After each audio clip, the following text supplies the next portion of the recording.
성도님들 안녕하십니까? 행복한 안식일입니다. 오늘 또 아름다운 음악으로 하나님께 영광 돌려준 우리 학생들 감사합니다. 하나님의 말씀 신명기 28장 1절로 14절에 있는 말씀을 읽어드리도록 하겠습니다. 신명기 28장 1절로 14절에 있는 말씀입니다. 제가 따로 스크린에 성경절이 없습니다. 그래서 성경이 있으신 분은 펴셔도 좋으시고요, 없으신 분들은 잘 들어주시면 감사하겠습니다. 내가 내 하나님 여호와의 말씀을 삼가 듣고 내가 오늘 내게 명령하는 그의 모든 명령을 지켜 행하면 내 하나님 여호와께서 너를 세계 모든 민족 위에 뛰어나게 하실 것이라. 내가 내 하나님 여호와의 말씀을 청종하면 이 모든 복이 내게 임하며 내게 이르리니 성읍에서도 복을 받고 들에서도 복을 받을 것이며 내 몸의 자녀와 내 토지의 소산과 내 짐승의 새끼와 소와 양의 새끼가 복을 받을 것이며 내 광주리와 떡 반죽 그릇이 복을 받을 것이며 네가 들어와도 복을 받고 나가도 복을 받을 것이니라. 여호와께서 너를 대적하기 위해 일어난 적군들을 내 앞에서 패하게 하시리라. 그들이 한 길로 너를 치러 들어왔으나 내 앞에서 7 길로 도망하리라. 여호와께서 명령하사 내 창고와 내 손으로 하는 모든 일에 복을 내리시고 내 하나님 여호와께서 내게 주시는 땅에서 내게 복을 주실 것이며 여호와께서 내게 맹세하신 대로 너를 세워 자기의 성민이 되게 하시리니 이는 내가 내 하나님 여호와의 명령을 지켜 그 길로 행할 것임이니라. 땅의 모든 백성이 여호와의 이름이 너를 위하여 불리는 것을 보고 너를 두려워하리라. 여호와께서 내게 주리라고 내 조상들에게 맹세하신 땅에서 너에게 복을 주사 너의 몸의 소생과 가축의 새끼와 토지의 소산을 많게 하시며 여호와께서 너를 위하여 하늘의 아름다운 보고를 여시사 내 땅에 때를 따라 비를 내리시고 너의 손으로 하는 모든 일에 복을 주시리니 네가 많은 민족에게 꾸어줄지라도 너는 꾸지 아니할 것이요 여호와께서 너를 머리가 되고 꼬리가 되지 않게 하시며 위에만 있고 아래에 있지 않게 하시리니 오직 너는 내가 오늘 내게 명령하는 내 하나님 여호와의 명령을 듣고 지켜 행하며 내가 오늘 너희에게 명령하는 그 말씀을 떠나 좌로나 우로나 치우치지 아니하고 다른 신을 따라 섬기지 아니하면 이와 같으리라. 하나님 말씀만 읽어도 감동이죠. 모든 백성들이 모세 앞에 모였습니다. 모세는 자기가 기록한 책에서 이스라엘 백성들의 역사 가운데 일어난 중요한 사건들을 낭독해 주었습니다. 하나님께서 저희의 반역으로 인해 여러 번 저희를 멸하고자 하셨지만 자기가 그들을 위하여 간구하였기 때문에 하나님께서 저희를 자비로 보호하셨다는 이야기도 다시 한번 말해 주었습니다. 그는 그들에게 말했습니다. 너희가 여호와의 행하신 이 모든 큰 일을 목도하였느니라. 그러므로 너희는 내가 오늘날 너에게 명하는 모든 명령을 지키라. 하나님의 명령을 지키라는 말이 처음은 아니었어요. 이스라엘 백성에게도 그것은 처음 듣는 말은 아니었습니다. 그리고 오늘을 살아가고 있는 모든 크리스천들에게도 생소한 메시지는 아닙니다. 오히려 그것은 진부한 이야기가 되어버렸습니다. 하나님의 명령을 지켜야 한다는 말, 하나님의 말씀에 순종해야 한다는 말, 이것보다 더 진부한 말이 있을까요? 한 번이라도 진지하게 설교를 준비해 보신 분은 아실 텐데요, 설교 준비하는 일은 결코 쉬운 일은 아닙니다. 왜냐하면 듣고 듣던 이야기를 계속 반복해서 해야 하기 때문에 그렇습니다. 성경에서 외쳐진 순종하라고 하는 이 외침이 수세기 동안 반복되어 온 외침입니다. 그런데 저는 오늘 또 우리 성도님들 앞에서 같은 메시지를 외쳐야 합니다. 제목만 보아도 그날의 설교가 다 읽혀지고 주보에 나온 이번 주 설교의 본문 말씀만 보아도 척하니 오늘 이런 말씀이겠구나 알 수 있는, 그야말로 더 이상 새로울 게 없을 것만 같은 이 절박함 속에서 설교자는 고뇌하고 그러나 또 준비하고 외치고 있습니다.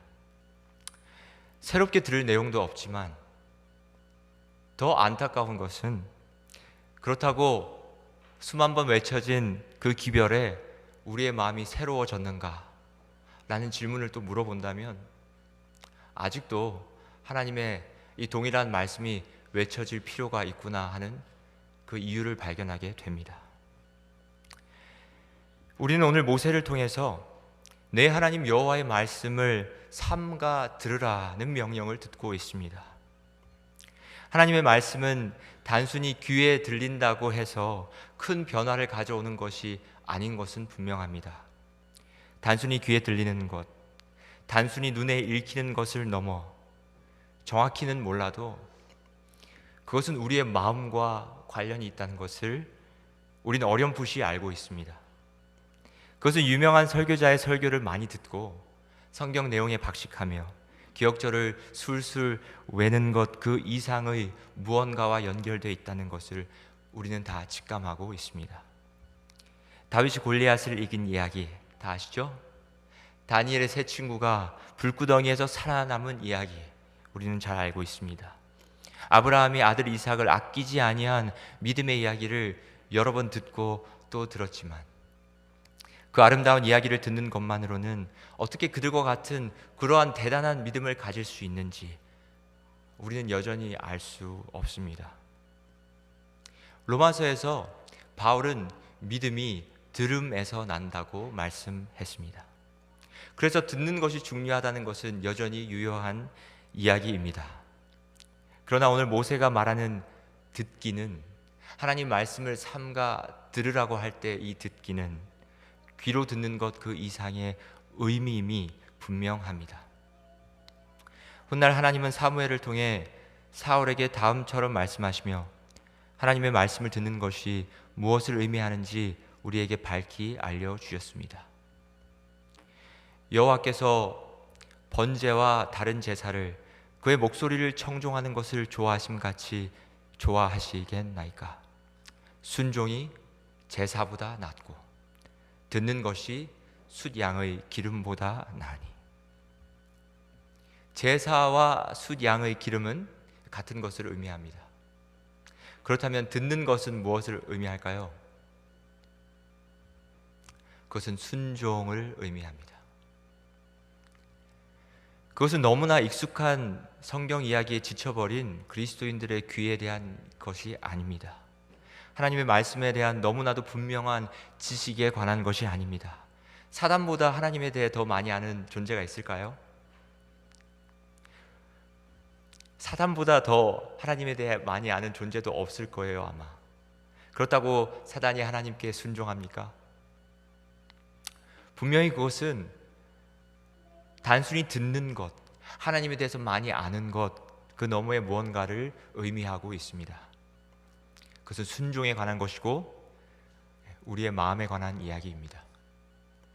그런 의미에서 볼 때 우린 여전히 오늘 외쳐질 말씀을 들어야 합니다. 왜냐하면 여전히 우리 모두의 마음 가운데는 순종하는 마음이 필요하기 때문입니다.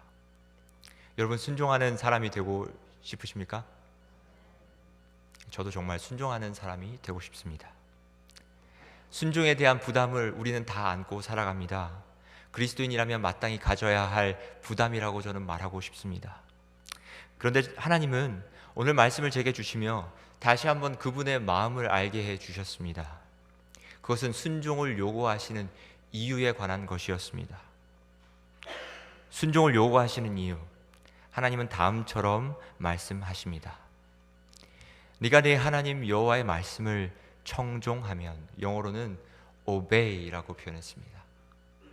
이 모든 복이 내게 임하리니. 무엇이 임한다고요? 복이 임한다.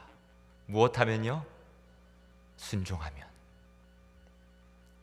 인류의 역사는 오해와 의심의 역사입니다. 인류의 조상인 아담에 아담부터 오늘에 이르기까지 인간은 참 많은 것을 오해해 왔습니다. 무엇보다도 하나님의 마음을 오해해 왔습니다. 에덴 동산에서 사단은 하와를 속였습니다. 그는 하와를 속여 하나님의 마음을 오해하게 했습니다. 가장 좋은 것을 주시는 분, 그분을 오해하게 만들었습니다. 가인은 하나님께서 자신의 제사를 받지 않으신 것에 분노했습니다. 그는 하나님을 오해했습니다. 하나님은 거절하시는 분이라고, 공평하지 않은 분이라고 오해했습니다. 그리고 그 오해는 돌이킬 수 없는 죄를 낳게 되었습니다. 하지만 실제로 하나님이 그에게 올바른 방법의 제사를 요구하셨을 때 하나님은 그에게 회복의 기회를 주시려는 것뿐이었습니다. 이스라엘 백성들도 오해했습니다. 하나님이 자신들을 이집트에서 데려와 광야에서 죽게 하려 한다고 오해했습니다. 그리고 끊임없이 불평했습니다. 하나님은 악의적으로 다루시는 분이야. 그러한 왜곡된 생각을 갖게 되었습니다. 그러나 실제로는 하나님은 그들이 누릴 수 없었던 자유와 약속의 땅을 주시려는 것 뿐이었습니다. 모세가 시내산으로 올라갔던 이야기를 우리는 잘 알고 있습니다. 오랜 시간이 흘러도 모세는 돌아오지 않았습니다. 모세가 늦자 백성들은 하나님이 그들을 떠났다고 생각했습니다. 그래서 무엇을 만들었습니까? 금송아지를 만들었습니다. 이것이 너희를 인도해낸 신이라고 공표하기에 이르렀습니다. 그들은 하나님의 임재에 대해서 오해했습니다. 하나님의 신실하심에 대해서 오해했습니다. 보이지는 않지만 그들 가운데 함께 계신 그런 인격적인 하나님을 오해하고, 그들은 시각적이고 물질적인 하나님만이 그들과 함께 할 수 있다고 오해했습니다. 이스라엘의 초대 왕이었던 사울은 하나님의 명령을 어기고도 제사로 덮을 수 있다고 오해했습니다. 하나님은 형식을 원하시는 분이라고 생각했습니다. 형식만 잘 갖추면 하나님이 받아주시리라 믿었습니다. 그러나 실제로 하나님이 원하시는 것은 진심 어린 순종이었습니다. 욥의 이야기는 어떨까요? 친구들은 욥이 죄를 지었기 때문에 고난을 당한다고 말했습니다. 그들은 하나님이 단순히 상벌의 논리로 인간을 대한다고 오해하고 있었습니다. 그러나 실제로는 하나님은 깊은 목적을 갖고 계셨습니다. 고난조차 그분의 영광과 욥의 영원한 상급을 위해 사용하시는 그 목적을 이루고자 하셨을 뿐입니다. 바리새인들은 문자적 율법 준수가 하나님의 뜻의 전부라고 오해했습니다. 그 본질인 자비와 긍휼을 무시했습니다. 그러나 하나님이 원하시는 것은 사랑과 긍휼이며 과부와 고아를 돌보는 참된 경건의 삶이었습니다. 요나는 니느웨가 회개할 것을 알면서도 하나님께서 그들을 용서하지 않기를 원했습니다.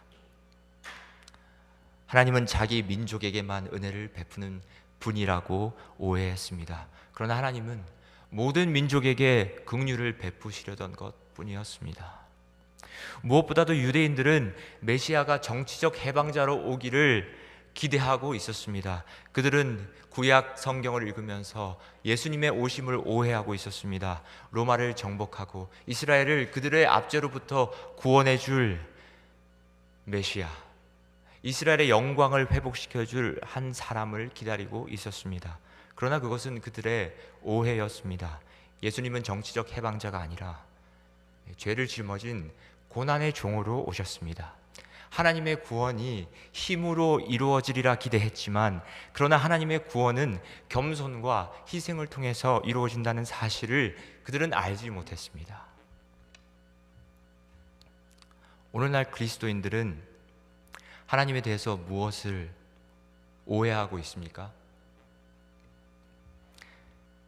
여러분, 하나님이 우리에게 왜 순종하라고 요구한다고 생각하십니까? 이것은 분명한 요구이거든요. 하나님이 우리에게 순종을 해도 되고 순종하지 않아도 된다고 하시는 것이 아니라 너희는 내 말을 삼가 듣고 청종하여서 순종하라고 하는 명령이거든요. 왜 순종하라고 명령하실까요? 그리고 우리는 어떻게 오해하고 있을까요? 사랑하는 성도 여러분, 실제로 하나님은 우리를 축복하려고 하시는 것뿐입니다. 여러분, 안식일 문제도 제가 매번 올라오면 안식일 문제 얘기하죠. 안식일 문제도 마찬가지입니다. 지키지 못하는 것, 안식일 준수 제대로 하지 못하는 것, 여전히 타협하게 되는 것, 사실 어느 누구에게도 죄송하거나 미안해할 이유가 없습니다. 떳떳해하지 못할 이유도, 숨어버리고 싶을 이유도 없습니다. 하나님은 이렇게 말씀하셨습니다. 하나님이 일곱째 날을 복주사 거룩하게 하셨으니, 그저 하나님은 안식일을 통해서 우리를 축복하려고 하시는 것뿐입니다. 하나님은 줄 수 있는 모든 복을 우리에게 주기 원하시기 때문에 성읍에서도 복을 받고 들에서도 복을 받기를 원하십니다. 우리 몸의 자녀와 우리의 토지의 소산과 우리의 짐승의 새끼와 소와 양의 새끼까지도 복을 받기를 원하십니다. 이것이 우리 아버지의 마음입니다.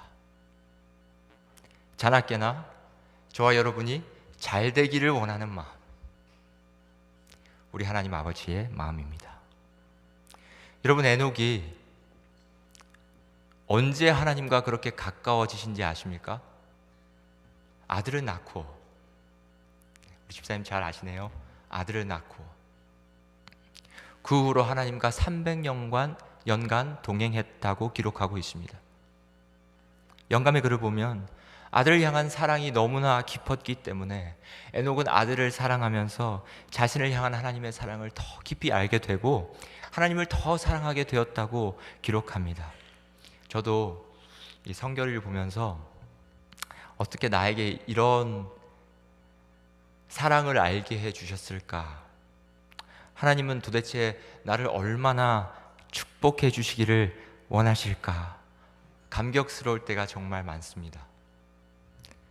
그리고 제가 참으로 우리 성결이랑 태어날 사랑이를 위해서 기도를 열심히 하는데요. 어떻게 기도하냐면, 하나님, 제가 받을 복이 있다면, 제가 받을 복이 아직 남아있다면 이 아이들에게 많이 허락해 달라고, 무엇보다 영생의 복을 허락해 달라고, 그래서 하나님과 그 행복한 나라에서 영원히 살게 해달라고 그렇게 기도합니다. 저희 아버지가 항상 그렇게 기도를 하셨대요. 저를 위해서, 저희 누나를 위해서.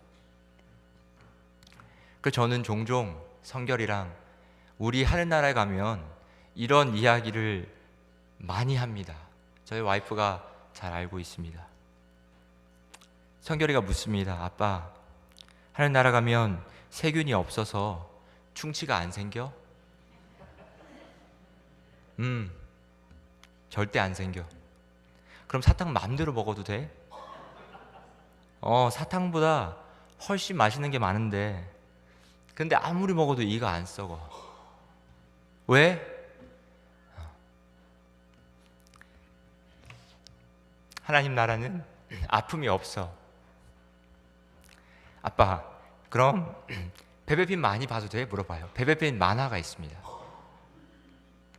왜냐하면 저희가 30분만 틀어주니까 많이 보고 싶은 거죠. 아마 예수님이 아무리 봐도 눈이 안 나빠지는 정말 재밌는 것 아마 뿅 하고 만들어 주실걸? 와, 하늘나라 진짜 가고 싶다. 우리 꼭 가자, 이렇게 말해요, 저한테. 그리고 그 생각에 우리 둘은 서로 부둥켜 안고 행복해 합니다. 그래서 하나님, 이 성결이랑 태어날 사랑에게 주님이 준비하신 복을 꼭 허락해 주세요. 제복까지 그렇게 기도합니다. 근데 28장, 신명기 28장의 말씀을 제가 읽으면서 하나님께서 제 말씀에 이렇게 말씀하셨습니다. 아들아, 네가 내 말을 삼가 듣고 내 목소리를 청종하고 내 모든 명령을 지켜서 순종하면 내가 너의 몸에서 난 자녀와 짐승의 새끼와 그 새끼에까지라도 복을 주겠다.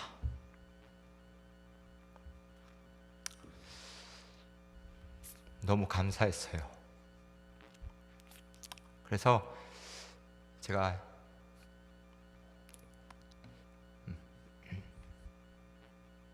이렇게 성경에 이렇게 손을 얹고 아버지의 이 약속의 말씀이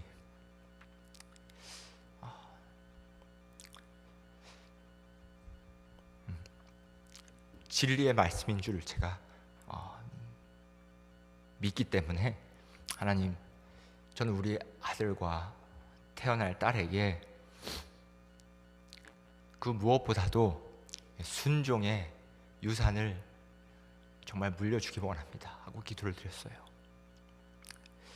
주님, 제게 순종의 영을 부어주십시오. 저의 순종으로 인해서 하나님께서 약속하신 그 복을 우리 자녀들이 누리게 축복하여 주세요.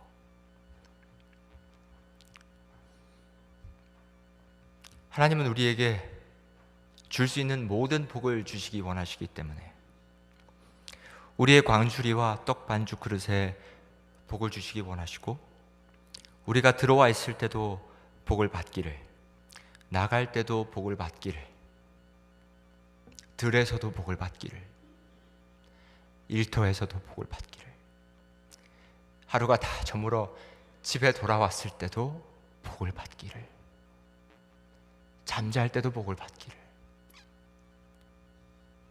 운전할 때나 기도할 때나 찬양할 때나 슬플 때나 기쁠 때나 고민될 때나 아플 때나 건강할 때나 복을 받기를 원하십니다.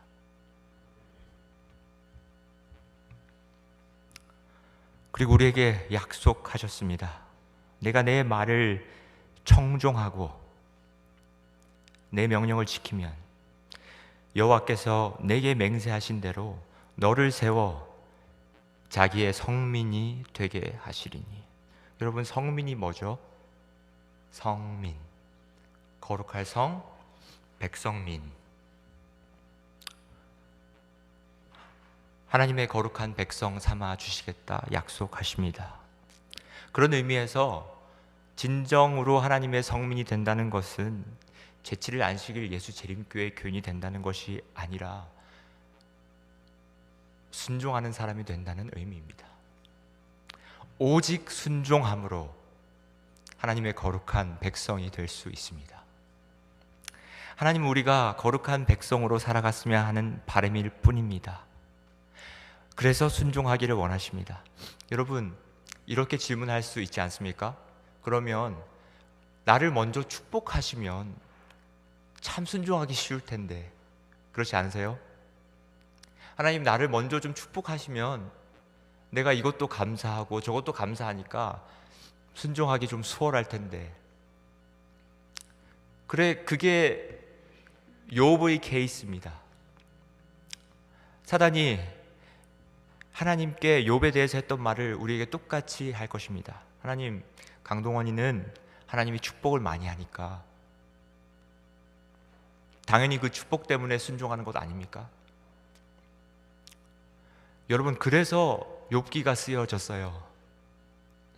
우리에게 순종을 요구하신 하나님이 왜 우리에게 먼저 축복할 수 없는가? 마음껏 떳떳하게 우리 축복하시려고 우리에게 순종을 요구하십니다. 강동원이가 내가 복져서 나를 순종하는 게 아니라 그가 나에게 순종했기 때문에 내가 복을 주는 것이다. 그가 나를 사랑하기 때문에 나도 그를 축복하는 것이다. 마음껏 떳떳하게 축복하기 위해서 하나님은 순종하라고 우리에게 간청하고 계십니다. 이 사실을 깨닫고 사는 그리스도인이 얼마나 행복한지 아십니까? 땅의 모든 백성이 여호와의 이름이 너를 위하여 불리는 것을 보고 너를 두려워하리라. 여호와께서 내게 주리라고 내 조상들에게 맹세하신 땅에서 너에게 복을 주사 하늘의 아름다운 보고를 열고 너의 땅에 때를 따라 비를 내리시고 너의 손으로 하는 모든 일에 복을 주시리니 머리가 되고 꼬리가 되지 않게 하시며 위에만 있고 아래에 있지 않게 하시리니 내가 오늘 너에게 명령하는 그 말씀을 떠나 좌로나 우로나 치우치지 아니하고 다른 신을 따라 섬기지 아니하면 이와 같으리라. 저희 부모님이 어느 날 전화가 왔습니다. 주말 부흥회 강사로 한 목사님이 교회에 오셨는데 너무나 귀한 간증을 하셨다는 거예요. 최영태 목사님이라는 분입니다. 저는 한 번도 들어본 적도 사실 뵌 적이 없습니다. 한국에서 목회하시는 목사님이시기 때문입니다. 근데 이 목사님의 집 가훈이 순종이라고 합니다. 이 목사님이 어렸을 때 아버지가 심부름을 시키셨습니다. 마을에 있는 다른 이웃집에 가서 아버지의 말을 전달하고 오라는 심부름을 시켰다고 합니다. 그런데 이렇게 덧붙였습니다. 절대 아무것도 다른 일은 하지 말고 딱 내가 전하는 이 말만 전하고 돌아와야 된다. 알겠지? 네 아버지 하고 그 말을 전하러 갔습니다. 근데 그 말을 전하고 나니까 날이 추워서인지 거기 아주머니가 자꾸 집으로 들어오라고 하는 거예요. 어떻게 했을까요? 날도 추우니까 거기에 못 이겨서 들어가서 몸을 녹이고 집으로 돌아갔습니다. 집으로 돌아왔더니 아버지가 이렇게 말했습니다. 내가 너 바로 돌아오라고 했는데 왜 그 집에 들어가서 시간을 보내다 왔느냐? 깜짝 놀랐습니다. 이 목사님께서. 알고 보니까 이 아들이 얼마나 내 말에 순종하는 아들인가 보기 위해서 아버지가 한번 따라가 봤대요. 그 경험 이후에 이 목사님께서 결심을 했다고 합니다. 내가 다시는 아버지께서 하라고 한 일 외의 것은 하지 않아야지. 순종하기로 결심했다고 합니다. 그리고 이제 가정을 꾸리게 되었습니다. 가정을 꾸린 이후에 순종하는 사람이 되자라고 하는 순종을 가훈으로 삼았다고 합니다. 정말 철저하게 신앙의 타협 없이 하나님 말씀 그대로 지키기 위해 순종하셨다고 합니다. 그리고 그 자녀들이 다 복을 받았습니다. 교수님도 되고. 근데 한 아들 중에 한 명이 서울대 의대를 들어가게 되었는데요. 시험이 안식일에 걸린 것입니다. 목사님이 아들에게 말했습니다. 안식일날 시험 치는 것은 절대 용납할 수 없다. 의대를 포기하든지 교수님을 설득하든지 너가 믿는 하나님께 기도하고 해결해라. 그래서 이 아들이 학교에 찾아가서 다른 방법을 달라고 간구했다고 합니다. 처음에는 들어주지 않았지만 사정을 계속하니까 일요일날 조교를 감독으로 세울 테니 너 혼자 와서 시험을 보라고 했다고 합니다. 이후에 학년이 바뀌고 다른 깐깐한 교수님의 수업이 또 안식일날 시험을 치게 되었습니다. 이번에도 사정을 했는데 끄떡이 없었다고 합니다. 그런데 결코 포기하지 않고 안식일날 시험을 칠 수 없으니 제발 도와달라고 사정하니까 너 혹시 36 출신이야? 이렇게 물었다고 합니다. 그렇습니다. 36 출신입니다. 내가 아는 한 선생님도 36 고등학교에 선생님이 계신데 왠지 그럴 것 같아서 물어봤다. 네가 섬기는 그 하나님 배경을 내가 모르는 것 아니니 그렇다면 너가 믿는 하나님을 너 감독관으로 삼고 집에서 혼자 시험을 보고 시험지를 가져와라 라고 했다고 합니다. 여러분, 이 말이 되는 이야기입니까? 이런 일이 있을 수 있습니까? 없지요. 절대 없지요. 하나님이 순종하는 자를 복 주시겠다는 그분의 약속을 지키셨기 때문에 가능한 일입니다. 이 아드님과 결혼하고 싶은 사람들이 많았다고 합니다. 좋은 사람들이 줄을 많이 섰었다고 합니다. 어느 날 한 예쁜 아가씨를 데려왔는데 최영태 목사님이 물으셨다고 합니다. 그 여자분이 안식일을 잘 지키냐? 안식일 전반적으로 잘 지키는데 1년에 한두 번 빠진다고 해요, 아버지. 그 이야기를 들은 목사님이 안 된다라고 말씀하셨습니다. 요즘 같으면 부모님이 안 된다고 해서 헤어지는 일은 없겠지만 이 아들은 어릴 때부터 순종하는 사람으로 교육받았기 때문에 그렇게 헤어졌다고 합니다.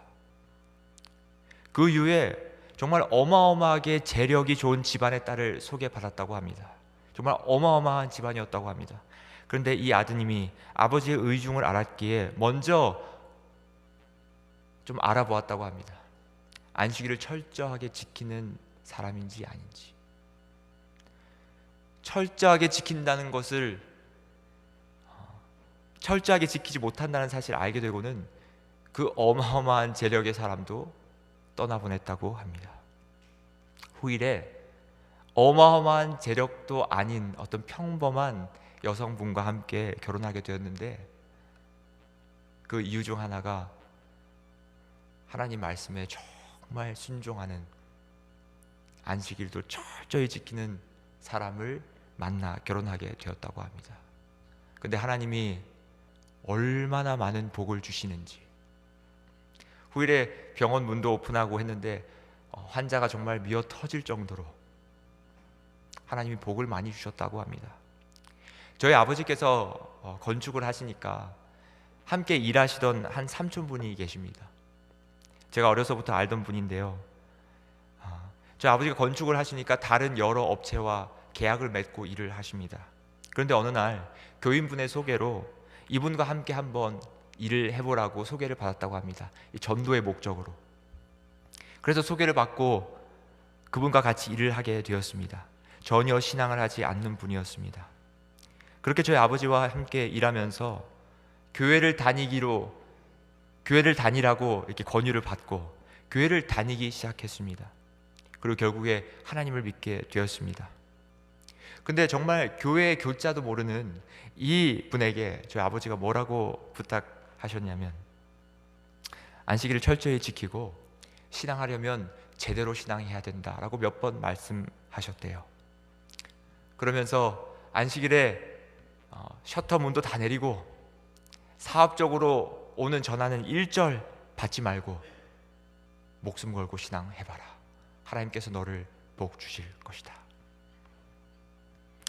어떻게 했을까요? 이분이 놀라워요. 이분이 처음 사업을 시작하셨을 때 7평 남짓한 사무실을 가지고 시작하셨다고 합니다.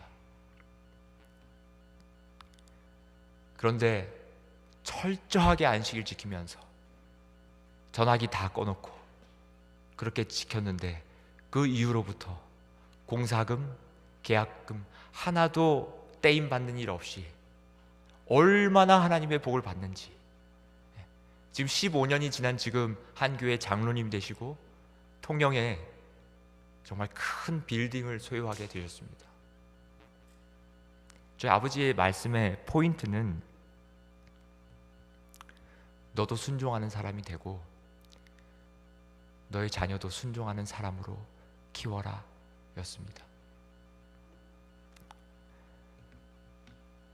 하나님께 복을 구하러 나오는 사람들을 여러분 기복신앙이라고 폄하하지 마십시오. 사실 하나님은 그 누구보다도 우리를 복주시기 원하십니다. 믿음이 없이는 기쁘시게 못하나니 하나님께 나아가는 자는 반드시 그가 계신 것과 또한 그가 자기를 찾는 자들에게 상 주시는 이심을 믿어야 할지니라. 사랑하는 성도 여러분, 하나님이 주시는 복은 결코 근심을 겸하여 주지 않는 복이기에 가장 가치 있는 복입니다. 그것은 세상이 결코 줄 수 없는 복입니다. 세상에서 결코 찾을 수 없는 복입니다. 그 복을 누리기 위해 하나님께 나아가는 것을 주저하지 마십시오. 그리고 하나님께서 약속하신 것은 꼭 주실 것을 믿는 믿음을 가지고 그분의 명령에 즐거운 마음으로 순종하십시오. 정말 하나님께서 우리의 삶을 어떻게 축복하시는지 순종을 통해 경험할 수 있기를 간절히 소망합니다.